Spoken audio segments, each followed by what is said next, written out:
Bueno, doctor Gabriel Leverstein, director médico de OCK, buenas tardes y gracias por su tiempo. Buenas tardes, gracias. Bueno, a ver, queremos saber la realidad de cómo está la situación de las obras sociales, uno de los factores fundamentales para brindar salud a los argentinos, además en una obra social como la que usted dirige, que tiene aproximadamente 2 millones de afiliados. Así es, 2 millones de personas y alrededor de 1 millón en el foco de contagio de COVID. Ujú. Las obras sociales no están bien, pero la verdad que el gobierno ha hecho muchas cosas para que estemos menos mal de lo que podríamos estar. Digamos, si bien no han puesto dinero de su parte, pero han puesto de los fondos que juntamos las obras sociales, el fondo de distribución, han juntado dinero y lo han repartido oportunamente y de una forma correcta y rápida para compensar la caída de los aportes. Han mantenido la cadena de pagos del sistema de salud, hemos podido comprar lo que necesitábamos, estamos en pie y tiene mucho que ver con las decisiones de la superintendencia y el ministro de Salud. Ujú. Eso es así. Constantemente se habla de lo crítico de las unidades de terapia intensiva, ¿no? Que es a donde llegan aquellos pacientes que lamentablemente se complica la situación. Pero la otra pata y la fundamental tiene que ver con el personal. Uno puede tener muchas camas, puede tener muchos respiradores, pero hace falta personal capacitado, idóneo y un recurso humano en cantidad suficiente para poder asistir. ¿Cómo está allí la situación? Tenemos poco personal, pero hemos venido entrenando gente. Lo que más nos preocupa es el cansancio y el estrés de la gente, Ujú. la sensación del miedo, el miedo a llevar la enfermedad a la casa, el miedo a morirse, de estar cerca de los que se mueren. Si bien la gran mayoría de los pacientes son leves, pero la inmensa mayoría son leves y Ujú. la mortalidad es muy baja en Argentina, la presencia continua de esta sensación de muerte y de miedo al contagio entre el personal de salud, enfermeros, kinesiólogos, mucamas, médicos, les da un estrés especial, un estrés que no tiene que ver con el cansancio. Este año hay menos internados, hay menos ocupación de cama de terapia intensiva que el año pasado, hay menos muertos por COVID que lo que hubiera habido por gripe el año pasado. Ujú. Esto es lo cierto. Pero la sensación permanente del contagio, hoy se ha contagiado el jefe de terapia intensiva en nuestro sanatorio, y la angustia de sentirse contagiado en el medio de luchando por salvar vidas todos los días y viendo a la gente que se le va entre las manos porque hay gente que se muere y gente joven, Ujú. eso angustia mucho.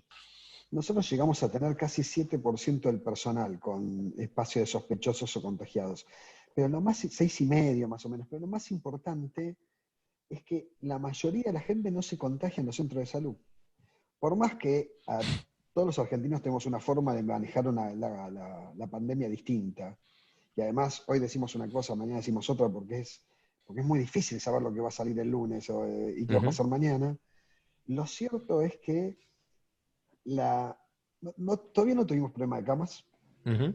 no tuvimos problema de camas. Ginés se ocupó muy bien de los respiradores. Ujú. No, no escuchamos en ningún, salvo en un momento en Neuquén que hablaron de un protocolo para no Exacto. ventilar a nadie. En el país todos tenemos respiradores.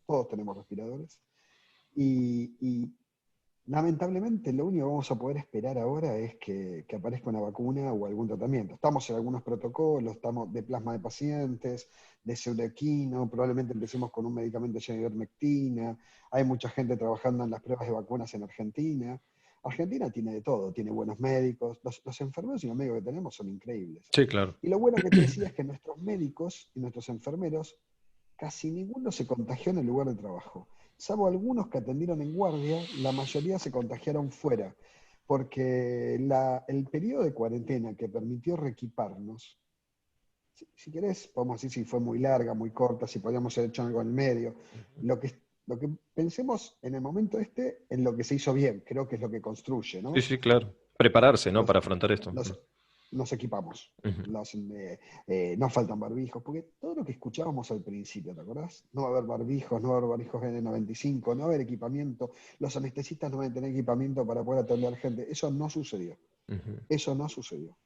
Funcionaron bien en conjunto. Mientras funcionó en conjunto ciudad, provincia y nación, funcionó bien. ¿Podemos decir que la consecuencia es la económica? Bueno, es cierto. Mm. Veremos cómo la podemos resolver, o podría haber sido más corta, bueno, es otra cosa para pensar. Ujú. Lo cierto es que el financiamiento de la seguridad social se mantuvo, está prácticamente asegurado. Peor va a ser cuando salgamos de la pandemia, cuando empiece a venir demanda, y hay que entender que los costos de la salud son en dólares y los Ujú. salarios en dólares cayeron, y en Ujú. Argentina el 90% del sistema de salud privado se financia con el salario. Mm. Es correcto, ¿no? Y además supongo también que ustedes deben tener como otras obras sociales o prepagas también. Hay una postergación también de consultas de una infinidad de patologías que se está esperando para cuando pase la pandemia. Aquello que puede esperar se posterga y en algún momento también va a haber un aluvión Sí, de demanda y de consultas que tuvieron que esperar por esta coyuntura. sí, eso sí va a pasar, pero eso es algo que tenemos que cubrir igual. Claro, El problema son las enfermedades nuevas o las enfermedades que van a costar más caras y van a ser peor tratadas por haberlas postergado. claro.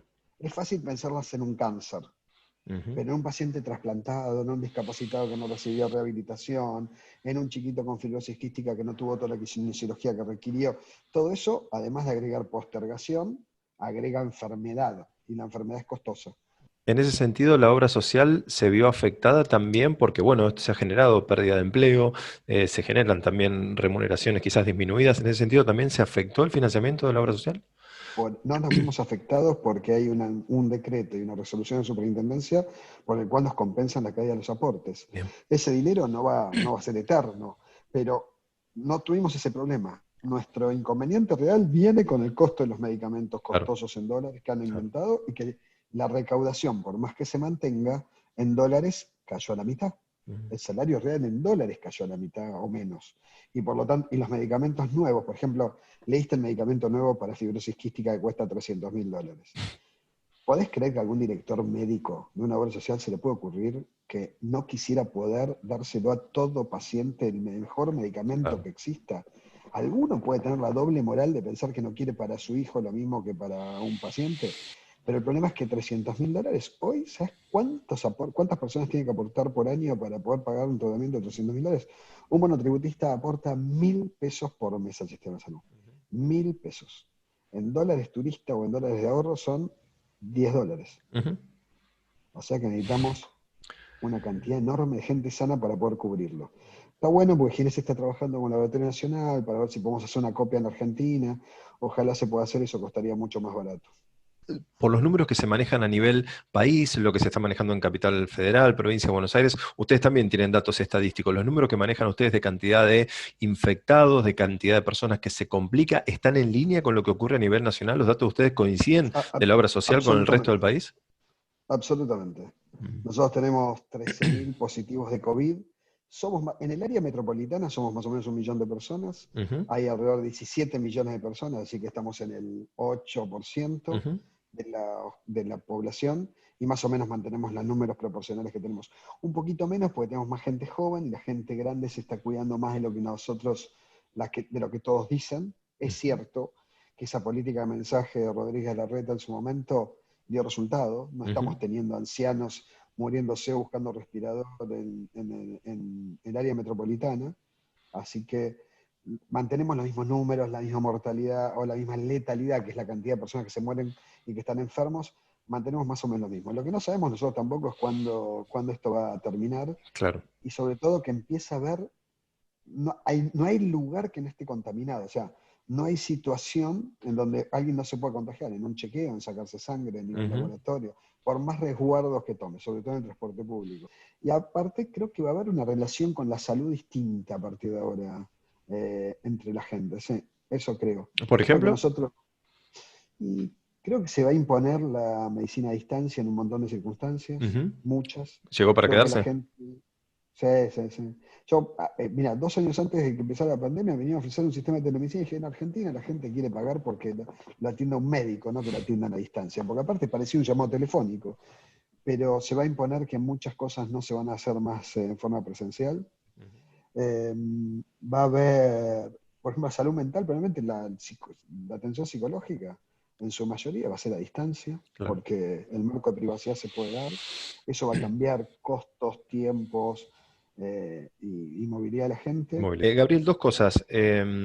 Si tuviéramos que hablar de porcentajes de cómo está el sistema de OSECAC, la obra social que usted dirige, con respecto a, estamos en un 68%, 70%, Eso es una 80%. medición, A ver, es una medición es muy una general, medición pero todos los días bastante, llega, ¿no? Pero ¿hay un pero número bastante aproximado? falsa. Ah, Pero es bastante falsa. ¿Por qué?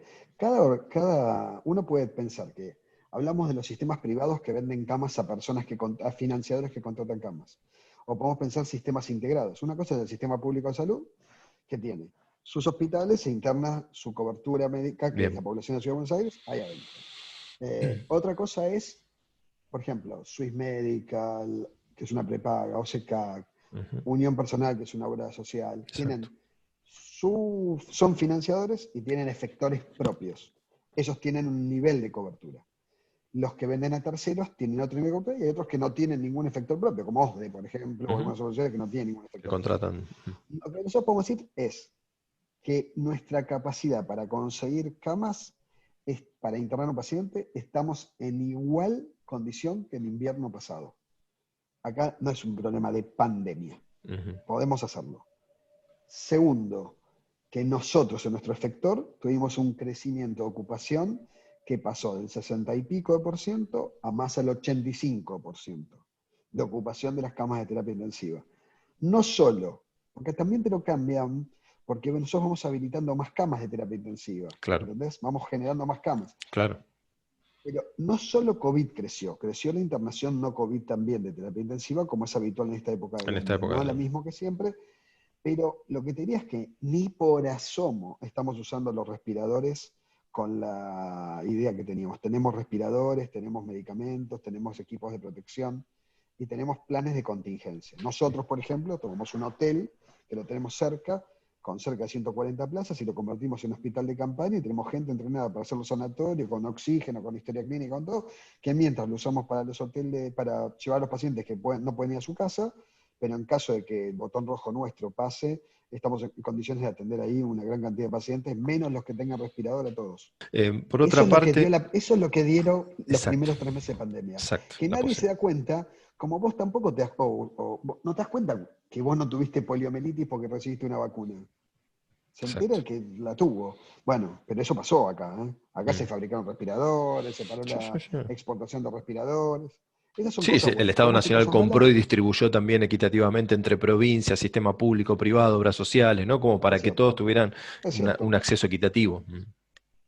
Todos podemos encontrar errores, pero lo cierto es que cuando mirás arriba del nivel del agua, lo que pasó es eso. En esta situación donde vemos que estamos por arriba de los 10.000 casos todos los días, que son números que realmente alarman, por momentos se asustan bastante, ¿podría llegar a aplicarse ese llamado botón rojo, como se dijo ahora, para hacer un parate de 10 días, 15 días, una semana, para poder generar un descenso de casos? No sé cómo puede bancárselo la gente. Mm. Porque viste que acá no importa, en esto no importa quién es el que gobierna, quién está afuera, pero siempre hay un grupo que está en contra de lo que se hace. Eh, yo no tengo dudas que esto para pararlo hay que hacer un botón rojo fuerte, Mm. tipo bien a lo chino, es decir, toque de queda de determinadas regiones, recorte. Pero siempre va a haber otro que va a aprovecharse de esa buena solución sanitaria, que a lo mejor son 15 días, para criticar al otro y siempre alguien se va a ver perjudicado. Yo no tengo dudas que si el número crece, sí, porque el problema, ¿sabes cuál es? A medida que crecen los casos, la cantidad de pacientes que van a terapia intensiva está aproximadamente en el 5% de los casos. El promedio de estadía, que figura en todos lados 9,6 días de promedio, Claro. lo que estamos viendo es que en Argentina la gente está viviendo y está más tiempo dentro de la terapia intensiva. Nosotros ¿Qué tenemos promedio promedio? más cerca de 20 días, 22 días. Entonces, el tema es si la renovación de las camas de terapia intensiva van a ser equiparables a la cantidad de camas de terapia intensiva que van a ser requeridas por el incremento de los casos. ¿Cuánta gente nueva entra a terapia intensiva y cuánta gente se va? Si Exacto. se va más de la que entra, estamos bancándonosla. Si entra más de la que se va, se satura. ¿Qué es lo que dice Goyan? Porque, ¿cuál es la diferencia? Cada uno tiene su problemática. Mientras que en la Ciudad de Buenos Aires solo el 18% de la población tiene cobertura solo pública, Claro. en el conurbano no es igual. Igual te digo, yo tengo buena relación con los dos y Ujú. los dos gobiernos, y los dos están trabajando bastante bien en la situación que ellos tienen. Bien. Si pudiéramos sacar a los tarados que quieren hacer la utilización política, pero la de esmerilamiento, no la de Ujú. aplauso, si miráramos, hay mucha más coordinación, mucha más colaboración de la que imaginamos. Bien. Eso funciona mejor. De todos modos, creo que sí va a hacer falta un botón rojo si eso crece. Yo tengo un número. El número es cuando lleguemos a 15.000 casos diarios. Bien. Yo creo que en 15.000 casos no hay mucha opción para una única política en el área crítica, una única política con cierre de pasos entre provincias y algo muy, muy fuerte. Ujú. ¿Sabes por qué? Porque es la última, no puedes hacerle a la gente hacer 78 millones más de días de cuarentena. Entonces, Exacto. una muy fuerte, 15 días fuerte o 20 días muy fuerte, con mucha restricción, y bajar los casos a la mitad y arrancar de nuevo.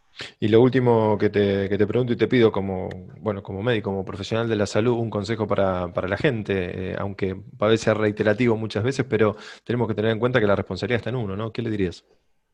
Uno tonto y uno serio. Mira, el más tonto es, no puedo entender que todavía la gente le diga tapabocas y que haya gente que tenga la nariz afuera. Yo eso no lo entiendo. La segunda es que tenemos que entender que para el tapabocas o lo que deberíamos llamar barbijo o máscara, Ujú. lo que más estamos haciendo es protegiendo al otro, porque estamos evitando contagiar al otro. Y que el otro somos nosotros. La facilidad con la que las personas con cáncer de pulmón o con infarto dejan de fumar es la misma facilidad con la que las personas cuando se enteran de alguien cercano se empiezan a cuidar. Yo lo que haría es que piensen que alguien se contagió, que les va a pasar a ellos. Ujú. Se murió gente que no estaría bueno, no está bueno que se muere, que se podría no morir. Y además hay algo más grave, que la permanencia de esta pandemia, cuanto más dure, más pobre genera.